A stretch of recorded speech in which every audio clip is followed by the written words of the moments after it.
Good afternoon, boys and girls. Right, Percy Jackson again, and we're going to carry on from where we were yesterday. If you remember, we are part way through chapter 15, which was called A God Buys Us Cheeseburgers. I think we found out about that one. Right. The sun was sinking behind the mountains by the time we found the water park. Judging from the sign, it once had been called Waterland, but now some of the letters were smashed out, so it read WAT R-A-D. The main gate was padlocked and topped with barbed wire. Inside, huge dry water slides and tubes and pipes curled everywhere, leading to empty pools. Old tickets and advertisements fluttered around the tarmac. With night coming on, the place looked sad and creepy. If Ares brings his girlfriend here for a date, I said, staring up at the barbed wire, I'd hate to see what she looks like. Percy, Annabeth warned, be more respectful. Why? I thought you hated Ares. He's still a god, and his girlfriend is very temperamental.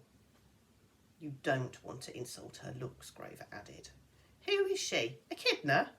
No, Aphrodite, Grover said a little dreamily. Goddess of love. I thought she was married to somebody, I said. Hephaestus. What's your point, he asked. Oh, I suddenly felt the need to change the subject. So how do we get in? Maya? Grover's shoe sprouted wings. He flew over the fence, did an unintended somersault in midair, then stumbled to a landing on the opposite side. He dusted off his jeans as if he'd planned the whole thing. You guys coming? Annabeth and I had to climb the old-fashioned way, holding down the barbed wire for each other as we crawled over the top. The shadows grew long as we walked through the park, checking out the attractions.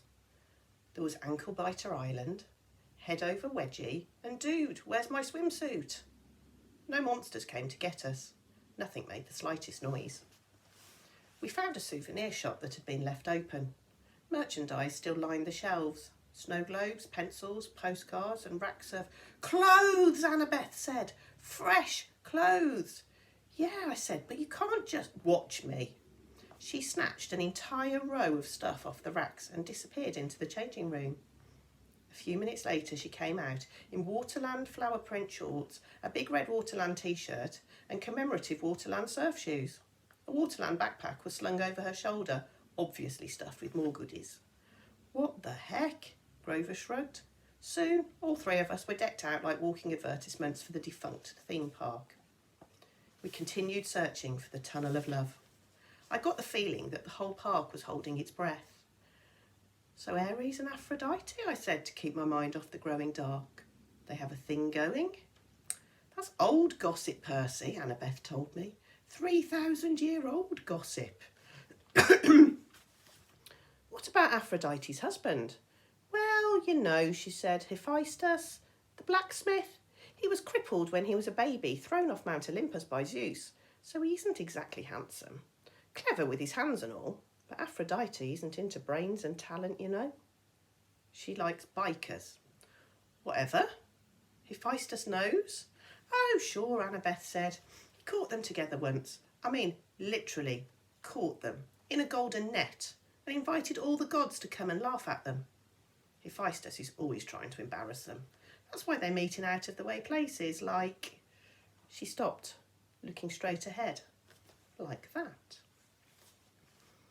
In front of us was an empty pool that would have been awesome for skateboarding. It was at least 50 metres across and shaped like a bowl. Around the rim, a dozen bronze statues of Cupid stood guard with wings spread and bows ready to fire. On the opposite side from us, a tunnel opened up, probably where the water flowed into when the pool was full.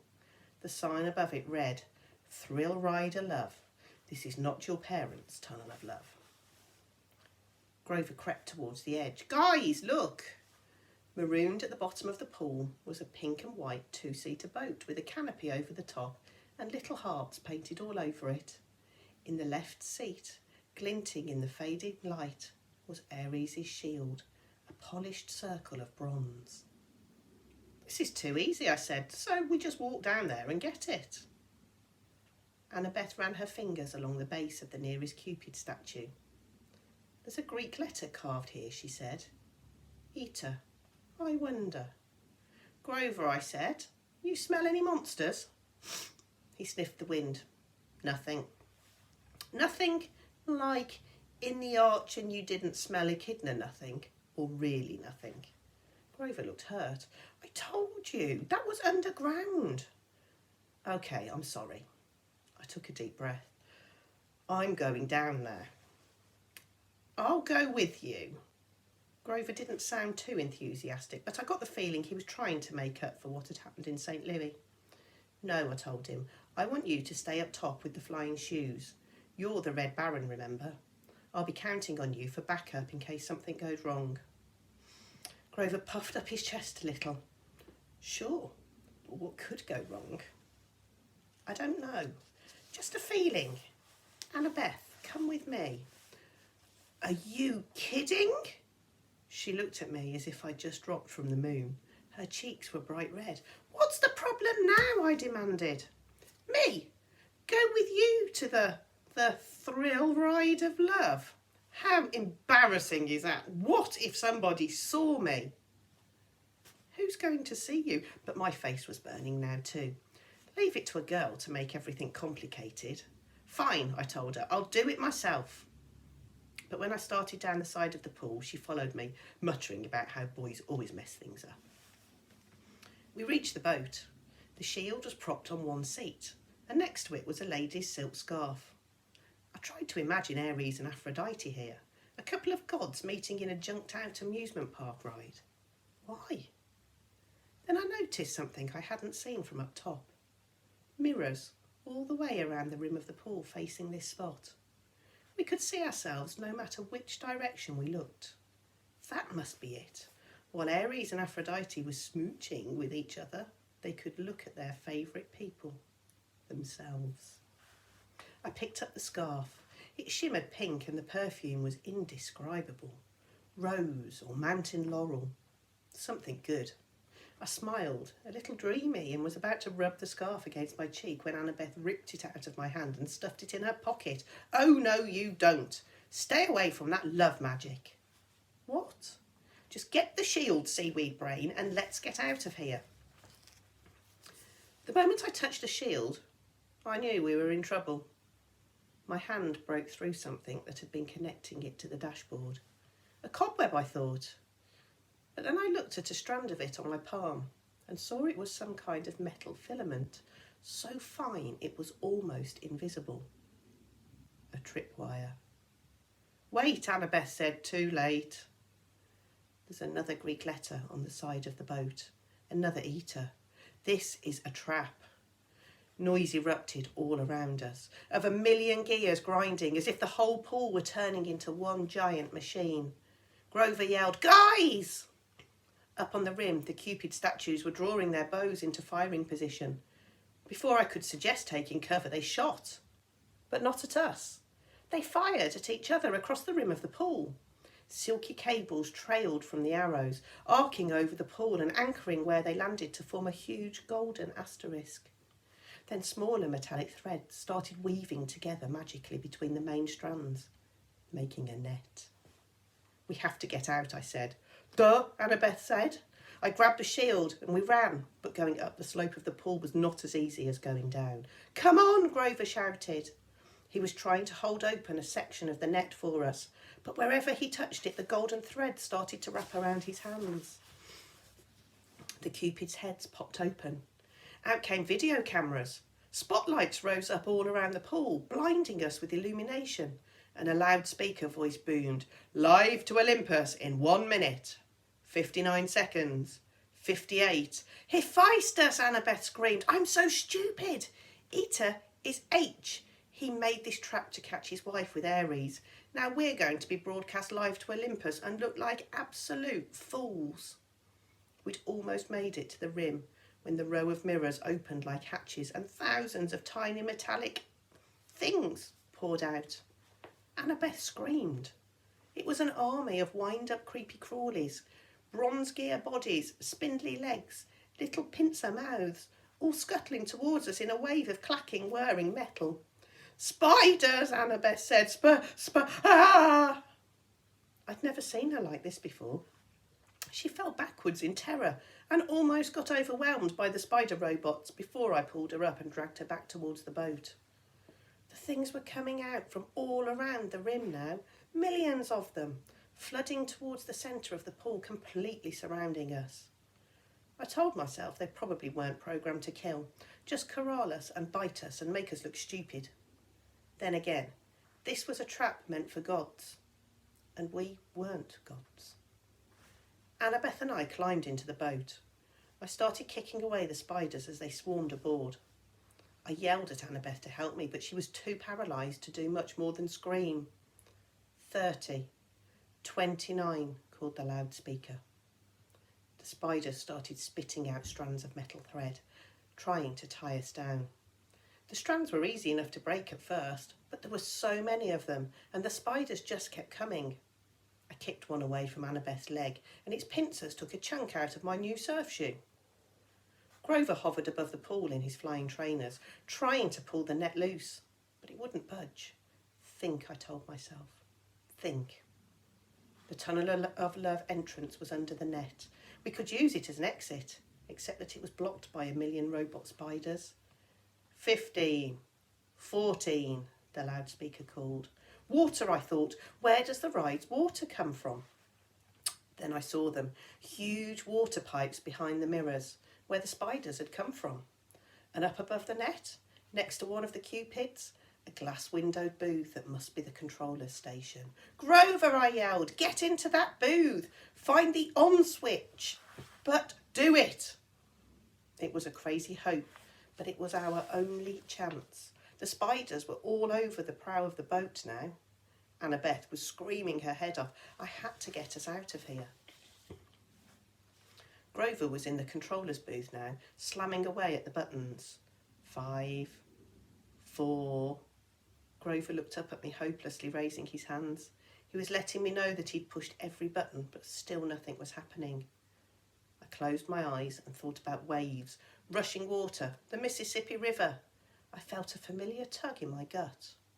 I tried to imagine that I was dragging the ocean all the way to Denver. 2, 1, 0. Water exploded out of the pipes. It roared into the pool, sweeping away the spiders. I pulled Annabeth into the seat next to me and fastened her seatbelt, just as the tidal wave slammed into our boat, over the top, whisking the spiders away and dousing us completely, but not capsizing us. The boat turned, lifted in the flood and spun in circles around the whirlpool. The water was full of short-circuiting spiders, some of them smashing against the pool's concrete wall with such force they burst.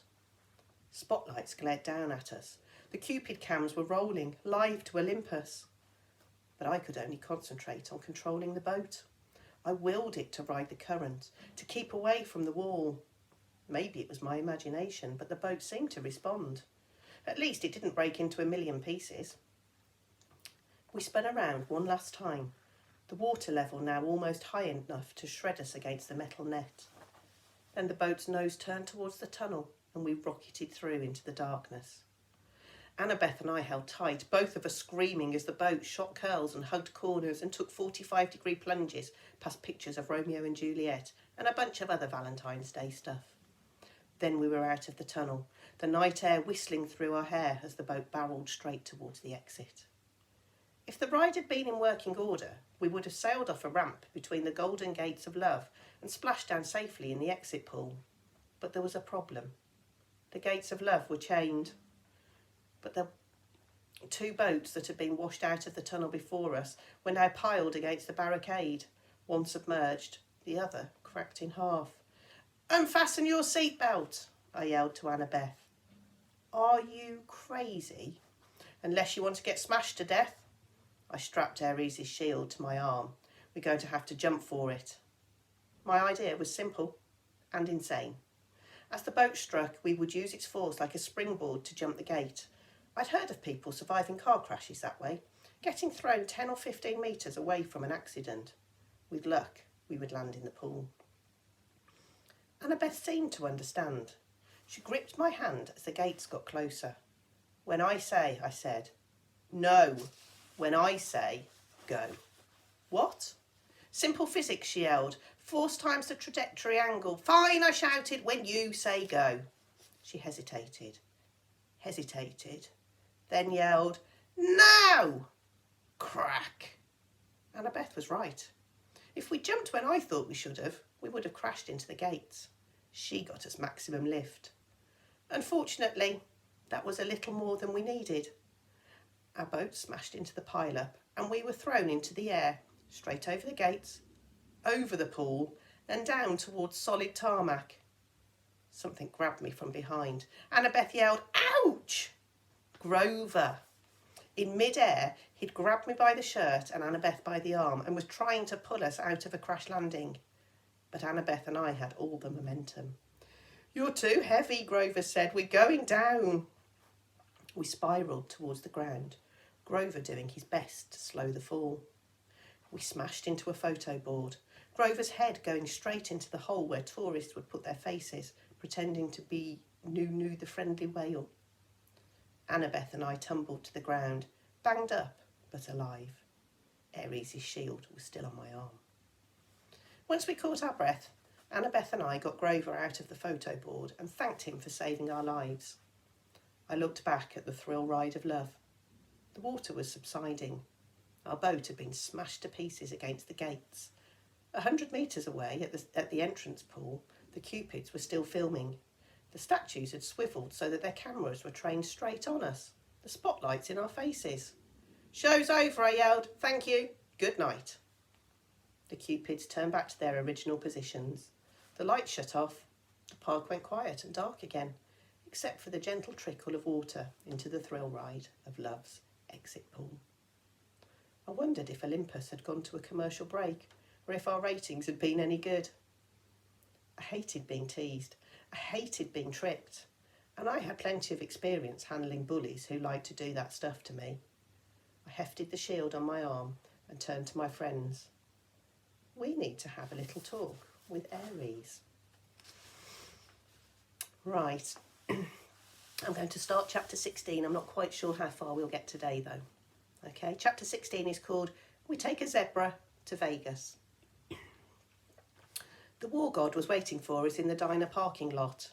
Well, he said, you didn't get yourself killed. You knew it was a trap, I said. Aries gave me a wicked grin. Bet that crippled blacksmith was surprised when he netted a couple of stupid kids. You look good on TV. I shoved his shield at him. You're a jerk. Annabeth and Grover caught their breath. Aries grabbed the shield and spun it in the air like pizza dough. It changed form, melting into a bulletproof vest. He slung it across his back. See that truck over there? He pointed to an 18-wheeler parked across the street from the diner. That's your ride. Take you straight to LA with one stop in Vegas. The 18-wheeler had a sign on the back, which I could read only because it was reverse printed white on black, a good combination for dyslexia. Kindness International, Humane Zoo Transport, warning, live wild animals. I said, you're kidding. Aries snapped his fingers. The back door of the truck unlatched. Free ride west, punk, stop complaining, and here's a little something for doing the job. He slung a blue nylon backpack off his handlebars and tossed it to me. Inside were fresh clothes for all of us, $20 in cash, a pouch full of golden drachmas, and a bag of double stuffed Oreos. I said, I don't want your lousy... Thank you, Lord Aries, Grover interrupted, giving me his best red alert warning look. Thanks a lot.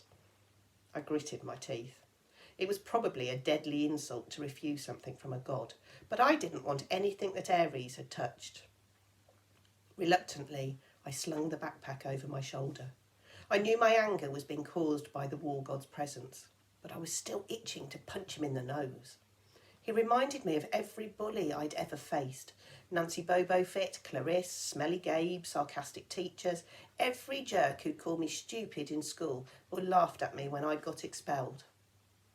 I looked back at the diner, which had only a couple of customers now.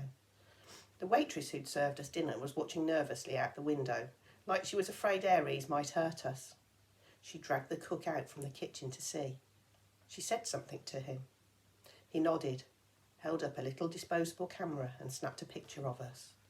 Great, I thought. We'll make the papers again tomorrow. I imagined the headline. 12-year-old outlaw beats up defenceless biker. You owe me one more thing, I told Aries, trying to keep my voice level. You promised me information about my mother. You sure you can handle the news? He kick-started his motorcycle. She's not dead. The ground seemed to spin beneath me. What do you mean? I mean, she was taken away from the Minotaur before she could die. She was turned into a shower of gold, right? That's metamorphosis, not death. She's been kept. Kept? Why? You need to study war, punk. Hostages. You take somebody to control somebody else. Nobody's controlling me. He laughed. Oh yeah? See you around, kid. I balled up my fists. You're pretty smug, Lord Ares, for a guy who runs from Cupid statues. Behind his sunglasses, fire glowed. I felt a hot wind in my hair. We'll meet again, Percy Jackson. Next time you're in a fight, watch your back. He revved his Harley, then roared off down Delancey Street. Annabeth said, that was not smart, Percy. I don't care. You don't want a god as your enemy, especially not that god. Hey, guys, Grover said, I hate to interrupt, but... He pointed towards the diner. At the cash register, the last two customers were paying their bill. Two men in identical black coveralls with a white logo on their backs that matched the one on the Kindness International truck. If we're taking the Zoo Express, Grover said, we need to hurry. I didn't like it, but we had no better option. Besides, I'd seen enough of Denver. We ran across the street and climbed in the back of the big lorry, closing the doors behind us. And that's it for today. We will find out more on Friday what happens next, because you will have Mrs. Marsh's story tomorrow. Have a lovely evening, guys.